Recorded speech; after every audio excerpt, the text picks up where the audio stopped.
Una realidad aparte. Carlos Castaneda. Segunda parte. La tarea de ver. Capítulo 11. Don Juan no me hizo marcharme después de que cumplí sus encargos, como había dado en hacer últimamente. Dijo que podía quedarme, y al día siguiente, 28 de junio de 1969, me anunció que iba a fumar de nuevo. ¿Voy a tratar de ver al guardián otra vez? No, eso ya no, es otra cosa. Don Juan llenó sosegadamente su pipa, la encendió y me la entregó. No experimenté aprensión alguna. Una agradable soñolencia me envolvió de inmediato. Cuando hube terminado de fumar todo el cuenco de mezcla, don Juan guardó su pipa y me ayudó a ponerme de pie. Habíamos estado sentados, el uno frente al otro, en dos petates que él colocó en el centro de su cuarto. Dijo que íbamos a dar un paseo y me animó a caminar, empujándome suavemente. Di un paso y mis piernas se doblaron. No sentí dolor cuando mis rodillas dieron contra el piso. Don Juan sostuvo mi brazo y me empujó nuevamente a mis pies. «Tienes que caminar», dijo, «igual que como te levantaste la otra vez. Debes usar tu voluntad». Yo parecía hallarme pegado al suelo. Intenté dar un paso con el pie derecho y casi perdí el equilibrio. Don Juan asió mi brazo derecho a la altura del sobaco y me aventó con suavidad hacia adelante, pero las piernas no me sostuvieron, y habría caído sobre la cara si don Juan no hubiese tomado mi brazo y amortiguado mi caída. Me sostuvo por el sobaco derecho y me hizo reclinarme en él. Yo no sentía nada, pero estaba seguro de que mi cabeza reposaba en su hombro. Mi perspectiva de la habitación era sesgada. Me arrastró en esa postura alrededor de la ramada. Dimos 2 vueltas en forma por demás penosa.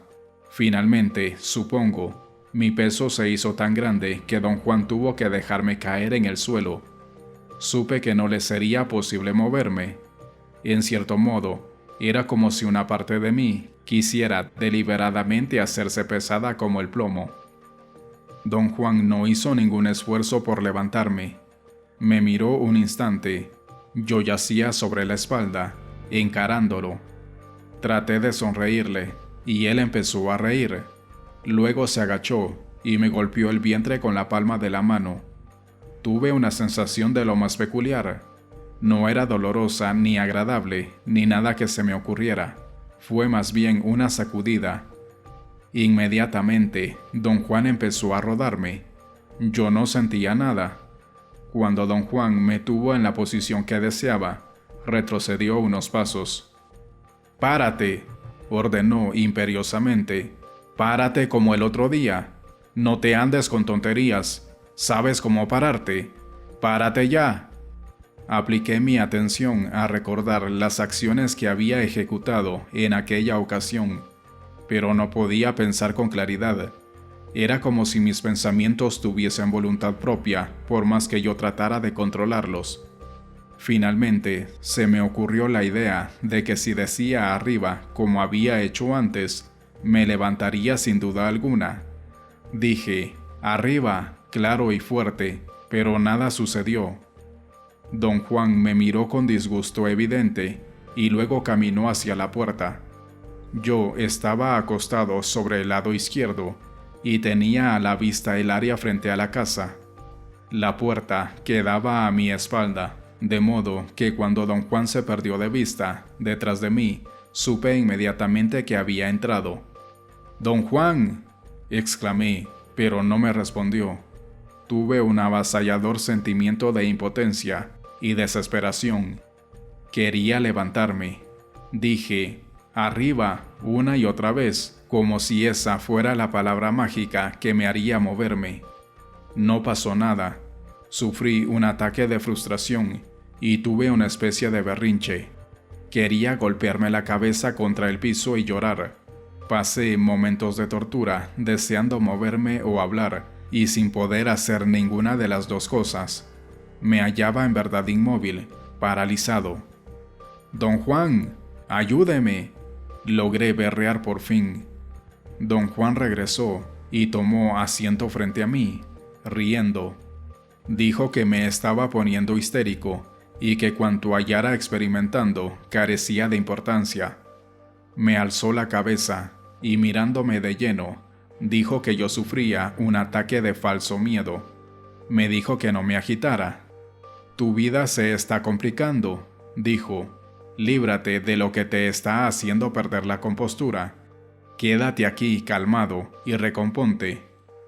Puso mi cabeza en el suelo, pasó por encima de mí y todo lo que pude percibir fue el arrastrar de sus guaraches mientras se alejaba. Mi primer impulso fue agitarme de nuevo, pero no pude reunir la energía necesaria para llevarme a ese punto. En vez de ello, me sentí deslizar a un raro estado de serenidad. Un gran sentimiento de calma me envolvió. Supe cuál era la complejidad de mi vida. Era mi niño. Más que ninguna otra cosa en el mundo, yo quería ser su padre. Me gustaba la idea de moldear su carácter y llevarlo a excursiones y enseñarle cómo vivir, y sin embargo, aborrecía la idea de coaccionarlo para que adoptara mi forma de vida, pero eso era precisamente lo que yo tendría que hacer, coaccionarlo por medio de la fuerza o por medio de ese mañoso conjunto de razones y recompensas que llamamos comprensión. Debo soltarlo, pensé, no debo adherirme a él, debo ponerlo en libertad. Mis pensamientos evocaron un aterrador sentimiento de melancolía y empecé a llorar. Mis ojos se llenaron de lágrimas y se nubló mi visión de pórtico. De pronto tuve una gran urgencia de levantarme a buscar a don Juan para explicarle lo de mi niño, y cuando me di cuenta ya estaba mirando el pórtico desde una posición erecta. Me volví hacia la casa y hallé a don Juan parado frente a mí. Al parecer había estado allí detrás todo el tiempo. Aunque no pude sentir mis pasos, debo haber caminado hacia él, pues me moví. Don Juan se acercó sonriendo y me sostuvo de los sobacos. Su cara estaba muy cerca de la mía. «Bien, muy bien», dijo alentador. En ese instante, cobré conciencia de que algo extraordinario tenía lugar allí mismo.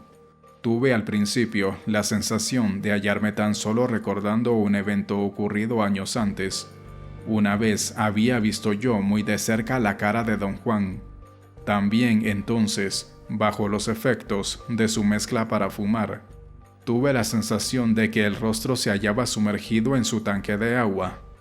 Era enorme y luminoso, y se movía.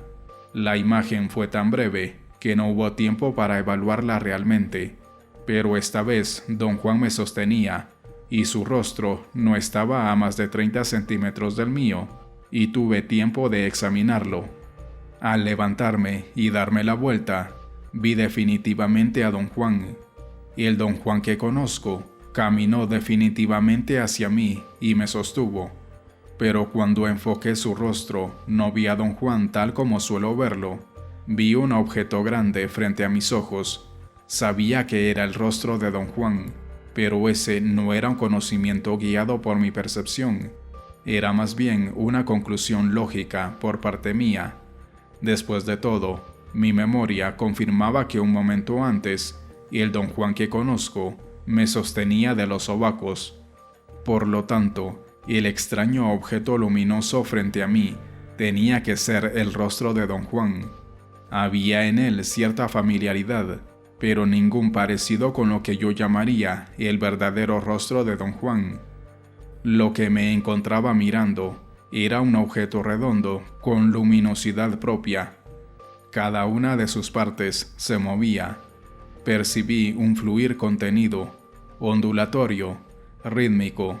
Era como si el fluir estuviese encerrado en sí mismo, sin parar nunca de sus límites, y sin embargo, el objeto frente a mis ojos exudaba movimiento en cualquier sitio de su superficie. Pensé que exudaba vida.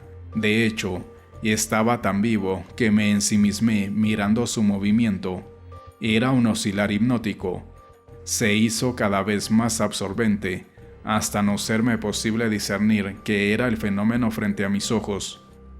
Experimenté una sacudida súbita. El objeto luminoso se emborronó, como si algo lo sacudiera, y luego perdió su brillo para hacerse sólido y carnal. Me hallé entonces mirando el conocido rostro moreno de don Juan. Sonreía con placidez. La visión de su rostro verdadero duró un instante, y luego la cara adquirió nuevamente un brillo, un resplandor, una iridiscencia. No era luz como estoy acostumbrado a percibirla, ni siquiera un resplandor, más bien era movimiento, el parpadeo increíble rápido de algo. El objeto brillante empezó otra vez a sacudirse de arriba a abajo, y eso rompía su continuidad ondulatoria.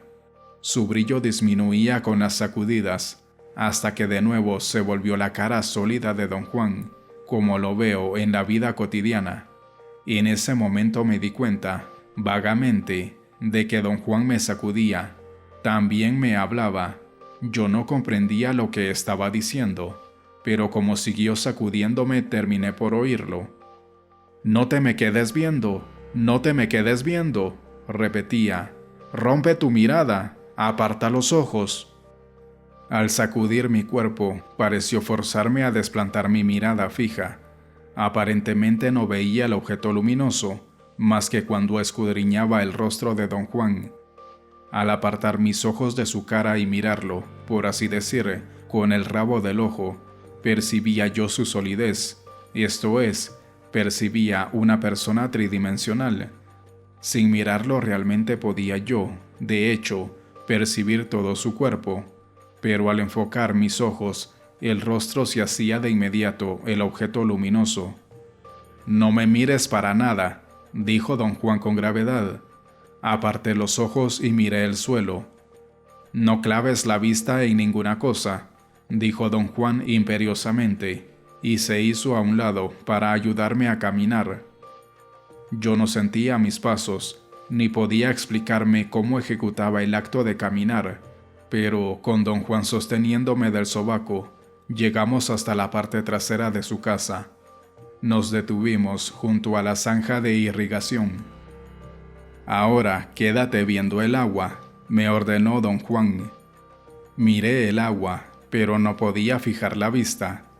De algún modo, el movimiento de la corriente me distraía. Don Juan siguió instándome, en son de broma, a ejercitar mis poderes de contemplación, pero no pude concentrarme. Observé de nuevo el rostro de don Juan, pero el resplandor ya no se hizo evidente. Empecé a experimentar un extraño cosquilleo en mi cuerpo, la sensación de un miembro dormido. Los músculos de mis piernas comenzaron a crisparse. Don Juan me empujó al agua y caí hasta el fondo. Al parecer, tenía asida mi mano derecha al empujarme, y cuando toqué el escaso fondo, volvió a jalarme hacia arriba. Me tomó largo tiempo recobrar el dominio de mis acciones. Cuando volvimos a su casa, horas más tarde, le pedí explicar mi experiencia. Mientras me ponía ropa seca, describí excitado lo que había percibido, pero él descartó por entero mi relato, diciendo que no contenía nada de importancia. «Gran cosa», dijo, burlándose. «Viste un resplandor, gran cosa». Insistí en una explicación, y él se puso de pie y dijo que tenía que irse. Eran casi las 5 de la tarde. Al día siguiente, volví a sacar a colación mi peculiar experiencia. «¿Eso es ver, don Juan?», pregunté. Permaneció en silencio, con una sonrisa misteriosa, mientras yo seguía presionando en busca de respuesta. «Digamos que ver es un poco como eso», dijo por fin. «Mirabas mi cara y la veías brillar, pero seguía siendo mi cara. Sucede que el humito lo hace mirar así a uno. No es nada. Pero ¿en qué forma sería distinto ver? Cuando uno ve, ya no hay detalles familiares en el mundo, todo es nuevo, nada ha sucedido antes, El mundo es increíble. ¿Por qué dice usted increíble, don Juan? ¿Qué cosa lo hace increíble? Nada es ya familiar. Todo lo que miras se vuelve nada.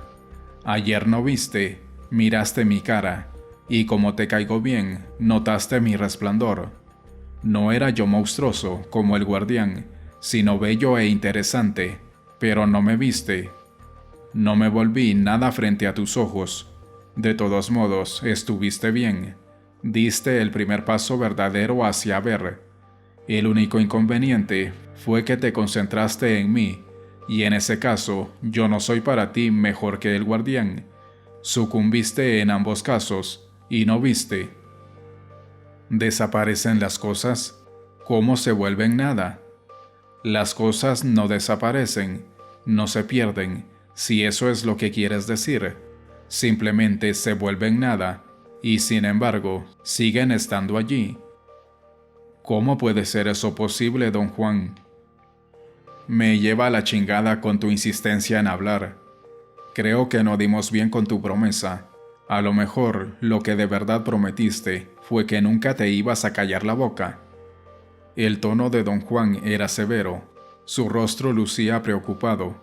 Quise reír, pero no me atreví. Pensé que don Juan hablaba en serio, pero no era así, y empezó a reír. Le dije que si yo no hablaba, me ponía muy nervioso. «Vamos a caminar, pues», dijo. Me llevó a la boca de una cañada, en el fondo de los cerros. Caminamos como por 1 hora. Descansamos un poco y luego me guió, a través de los densos matorrales del desierto, hasta un ojo de agua, es decir, a un sitio que según él era un ojo de agua, y estaba tan seco como cualquier otro sitio en el área circundante. «Siéntate en medio del ojo de agua», me ordenó. Obedecí y tomé asiento. «¿También se va a sentar aquí?», pregunté. Lo vi disponer un sitio donde sentarse, a unos 20 metros del centro del ojo de agua, contra las rocas, en la ladera de la montaña. Dijo que iba a vigilarme desde allí. Yo estaba sentado con las rodillas contra el pecho. Corrigió mi postura y me dijo que me sentara sobre la pierna izquierda, con la derecha doblada y la rodilla hacia arriba.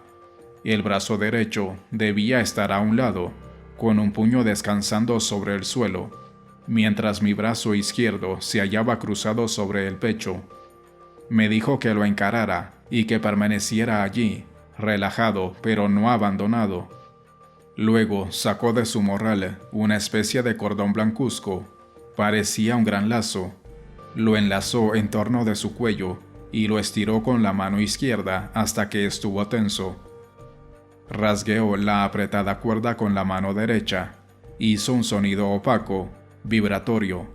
Aflojó el brazo y me miró, y dijo que yo debía gritar una palabra específica si empezaba a sentir que algo se venía a mí cuando él tocara la cuerda.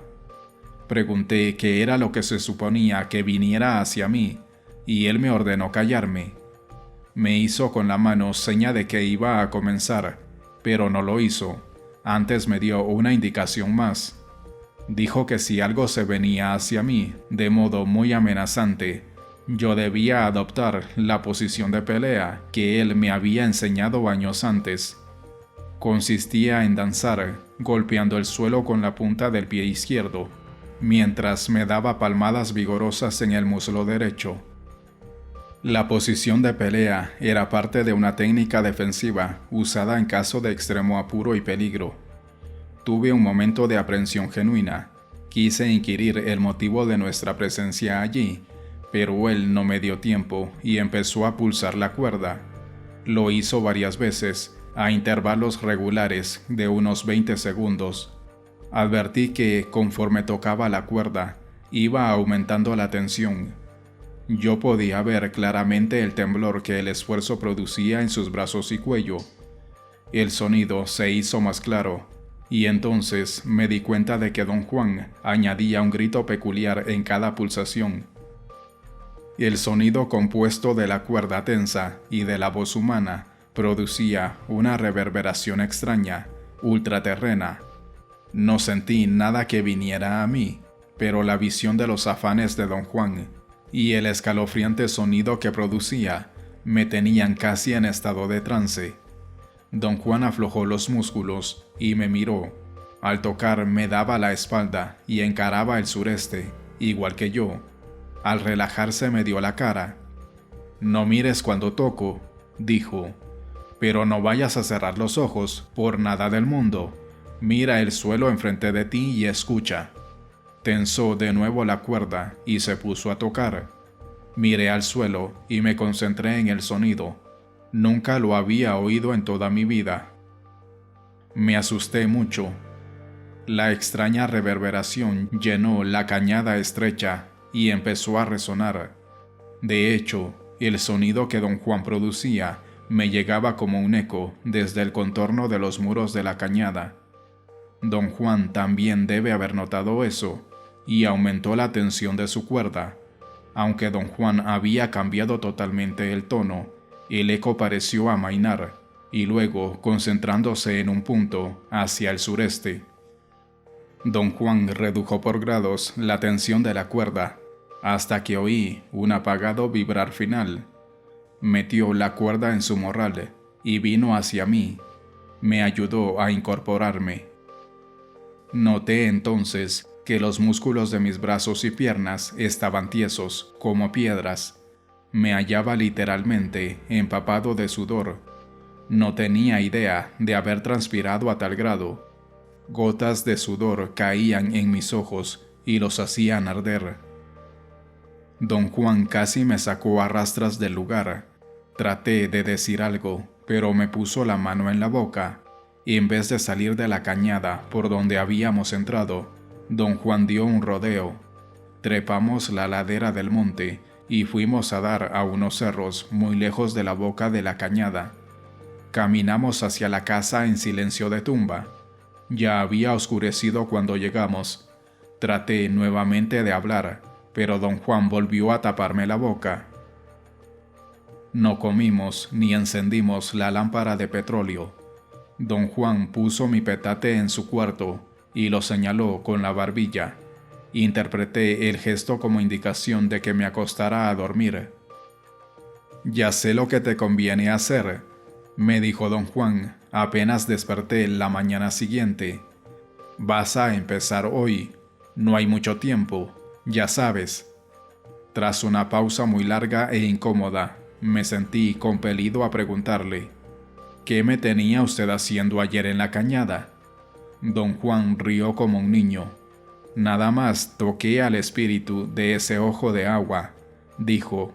«A esa clase de espíritus hay que tocarlos cuando el ojo de agua está seco, cuando el espíritu se ha retirado a la montaña. Ayer, dijéramos, lo desperté de su sueño, pero no lo tomó a mal y señaló tu dirección afortunada. Su voz vino de esa dirección». Don Juan señaló el sureste. «¿Qué era la cuerda que usted tocó, don Juan?». «Un cazador de espíritus». «¿Puedo verlo?». «No, pero te haré uno. O mejor aún, tú mismo te harás el tuyo algún día, cuando aprendas a ver». «¿De qué está hecho, don Juan?». «El mío es un jabalí.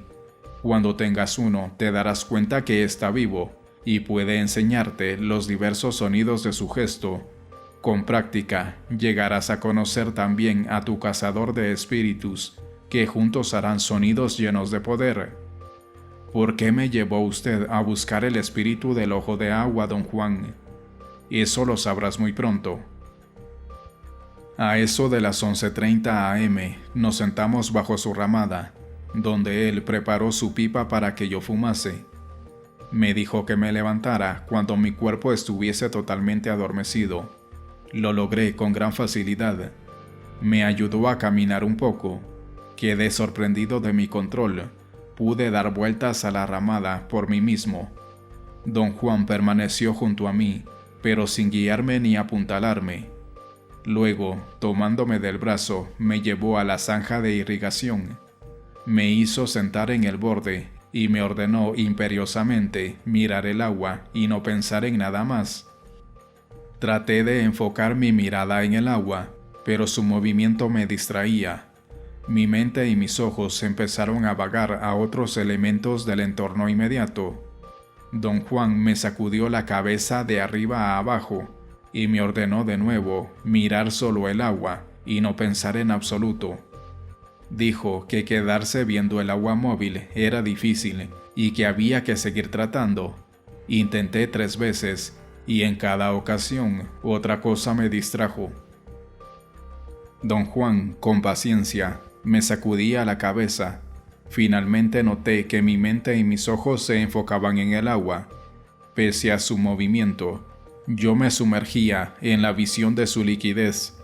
El agua se alteró levemente, parecía más pesada, verde grisácea pareja. Me era posible distinguir las ondas que hacían al moverse.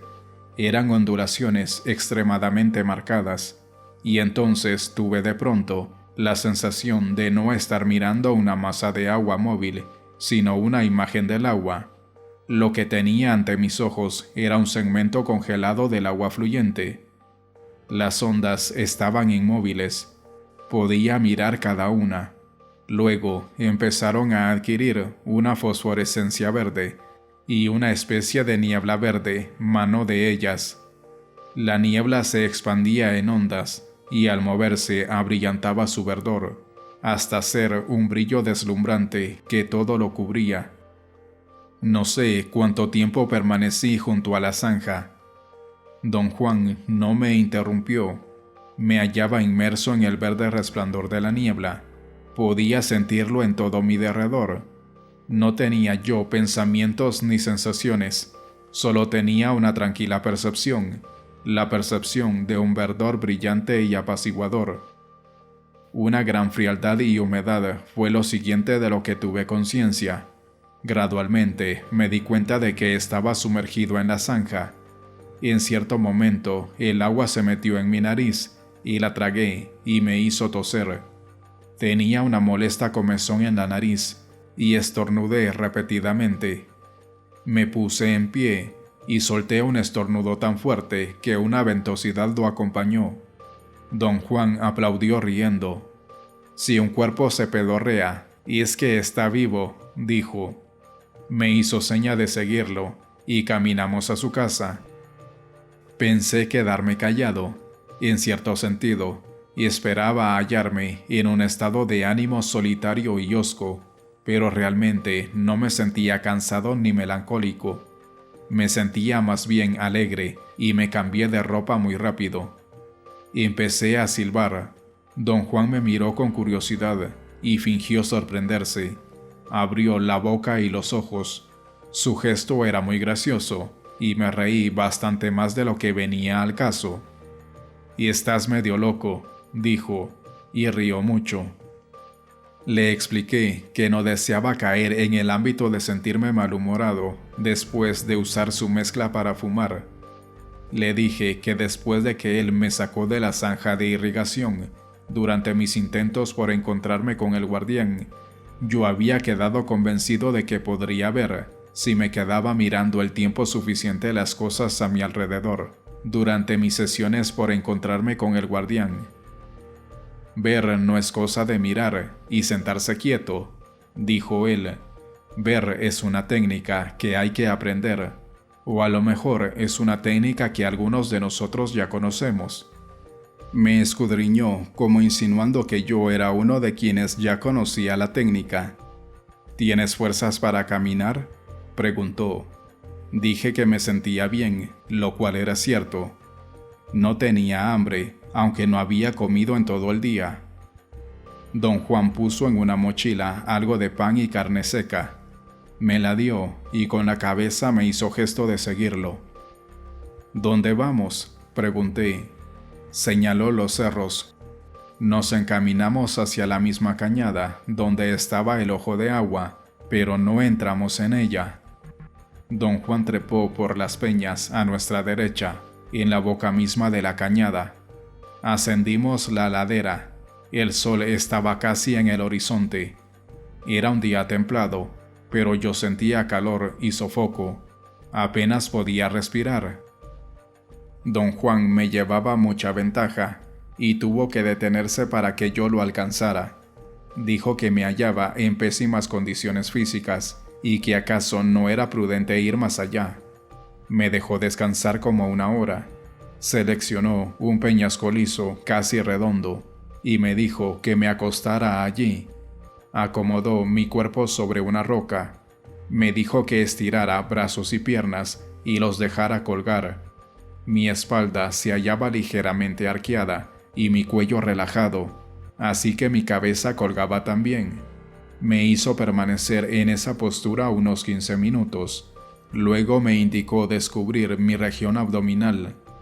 Eligió cuidadosamente algunas ramas y hojas y las amontonó sobre mi vientre desnudo.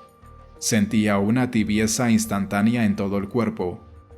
Don Juan me tomó entonces por los pies y me dio vuelta hasta que mi cabeza apuntó hacia el sureste. «Vamos a llamar al espíritu ese del ojo de agua», dijo. Traté de volver la cabeza para mirarlo. Me detuvo vigorosamente por el cuello y dijo que me encontraba en una posición muy vulnerable y en una condición terriblemente débil, y que debía permanecer callado e inmóvil. Me había puesto en la barriga todas esas ramas especiales para protegerme, e iba a permanecer junto a mí por si acaso yo no podía cuidarme solo. Estaba de pie junto a la coronilla de mi cabeza, y girando los ojos yo podía verlo.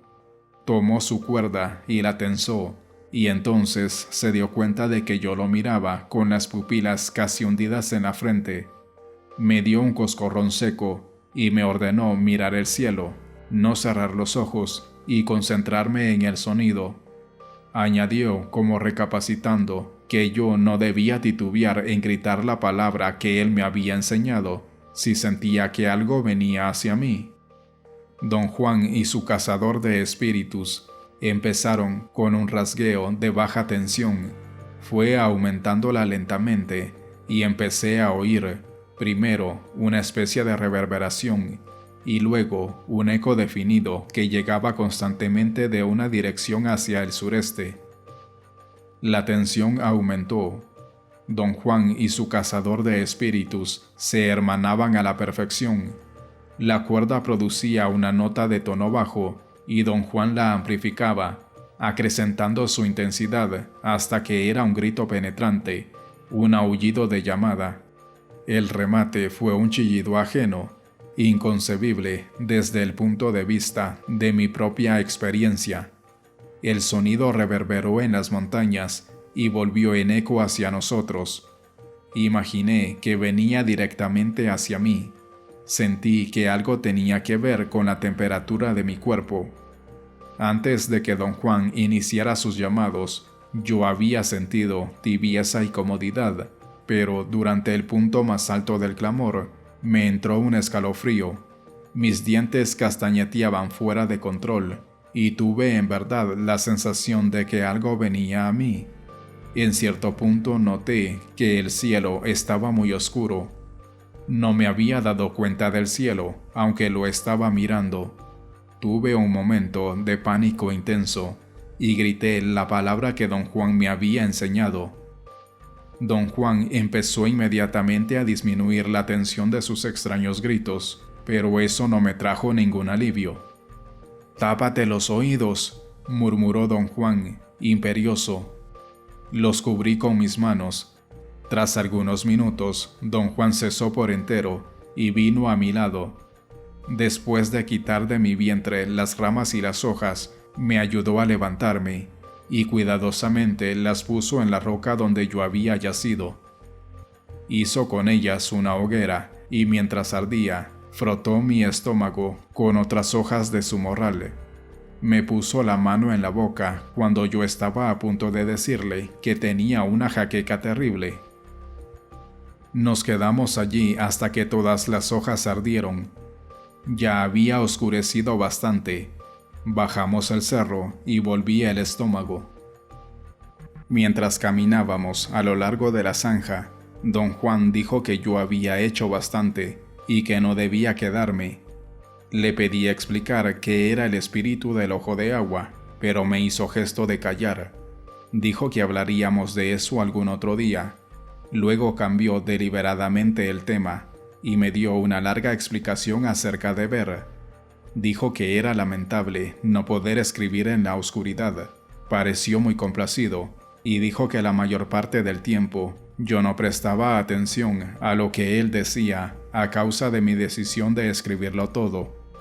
Habló de ver como un proceso independiente de los aliados y las técnicas de la brujería.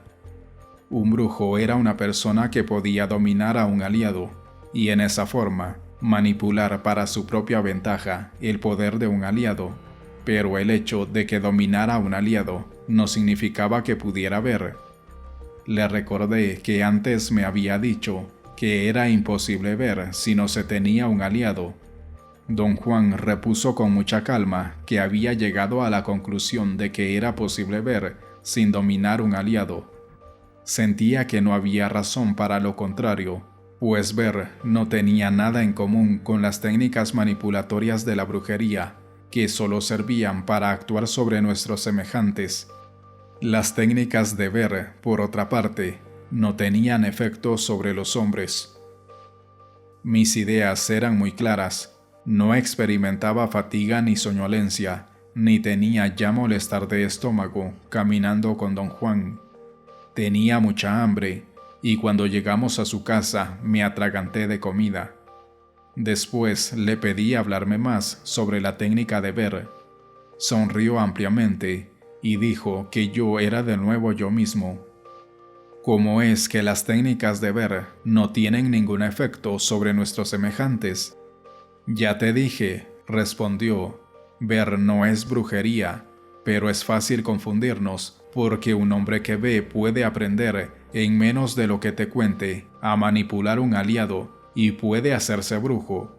O también un hombre puede aprender ciertas técnicas para dominar un aliado y así hacerse brujo, aunque tal vez nunca aprenda a ver.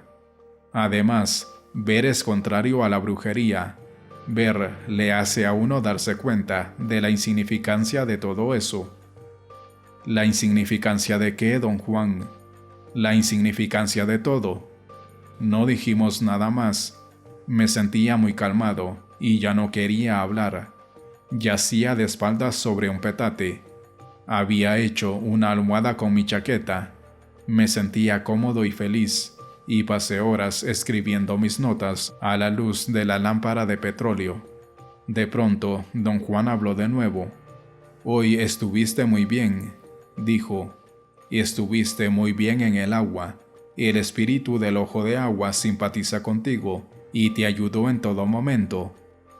Me di cuenta entonces de que había olvidado relatarle mi experiencia, y empecé a describir la forma en que había percibido el agua. No me dejó continuar. Dijo saber que yo había percibido una niebla verde. Me sentí compelido a preguntar, «¿Cómo sabía usted eso, don Juan?» «Te vi». «¿Qué hice?» «Nada. Estuviste allí sentado mirando el agua, y por fin percibiste la neblina verde». «¿Fue eso ver?»